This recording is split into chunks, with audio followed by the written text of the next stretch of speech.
ጀማሪ ዶሮ አርቢ ዶሮቹን ከማስገባቱ በፊት ይሄንን ፕሮሲጀር ተከትሎ ቤቱን ማጽዳት ይኖርበታል። ከበሽታ ነፃ ማድረግ ይኖርበታል። ዶሮቹ ከመግባታቸው በፊት ማለት ነው። ይሄ ቤት እንግዲህ አዲስ የተቀበልነው የማቋቋምና የማደራጀት ስራ የተቀበልነው እርባታ ነው።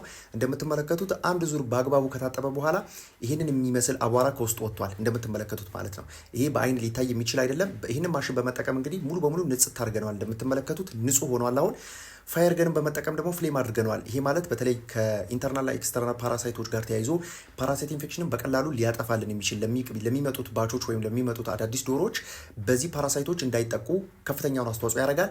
እነዚህን የኬሚካል ውህዶች ደግሞ ተጠቅመናል። አሉ የሚባሉ ኬሚካሎች ናቸው። በዓለም አቀፍ ደረጃ በጣም ጥሩ የሚባሉ ኬሚካሎች ናቸው። ዲስኢንፌክት ለማድረግ እንግዲህ 1 እና 2 የሚባሉ ናቸው በደረጃ ቢቀመጡ ማለት ነው። ስለዚህ እነሱን ኬሚካሎች በዚህ መልኩ እንግዲህ የኬሚካል ርጭቱን አድርገናል። የማያዳግም ስራ ለመስራት 3 እና 4 ጊዜ ያክል ኬሚካል ርጭት አድርገናል። በእርግጥ ሁሉንም ውህዶች አንድ ላይ አይደለም የተጠቀምነው። የመጀመሪያ የሚቀድሙ አሉ። ለምሳሌ ቬክተር ኮንትሮል የምናደርግባቸው ወይም ደግሞ እነዚህ የበሽታ ተሸካሚ ናቸው የምንላቸውን መጀመሪያ አስወግደናል። ከዛ የሚቀጥለው ኬሚካል ርጭት ደግሞ በአይን የማናያቸውን ደግሞ ፓቶጂኖችን ለማዳከም ወይም ደግሞ ማይክሮ ኦርጋኒዝሞችን ለማዳከም የተጠቀምንባቸው ኬሚካሎች አሉ። እንደምትመለከቱት በቃ ጥርት ያለ ስራ ነው። አርቢውም ከዚህ በኋላ ለሚፈጠሩ ችግሮች ራሱን ተጠያቂ ማድረግ ይኖርበታል። ከዚህ ቀደም እንደዚህ ነበረ እንደዚህ ያልሆነም የሚሉትን ነገሮች እዚህ ጋር ገተናል ማለት ነው። ስለዚህ በዚህ መልኩ አንድም ነገር ሳይቀር የኬሚካል ርጭት አድርገናል። ውጭውንም እንደምትመለከቱት እንግዲህ ከዚህ ቀደም የተለያዩ ኮንታሚኔሽን ያለባቸው አካባቢዎች ላይ የተለያዩ እንቅስቃሴ ያለባቸው አካባቢዎች ላይ ኬሚካል ርጭቱን በሚገባ አድርገናል።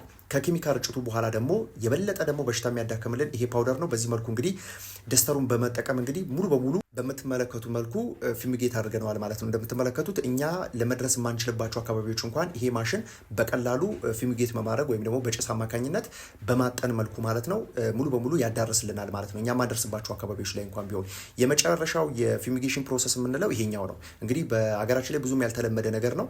ፊሚጌሽን ፕሮሰሱ ከተጀመረ በኋላ ግን እዛ አካባቢ ላይ መቆምም ሆነ መንቀሳቀስ በጣም ከባድ የሚባል ነው። የሚወጣው ጭስ ከባድ ነው። በጣም ለእኛ ራሱ በጣም ከብዶን በጣም በአስቸጋሪ ሁኔታ ነው የሰራ ነው እና ይሄ ቪዲዮ ከተመቻችሁ ላይክ አድርጉ። ሰላም።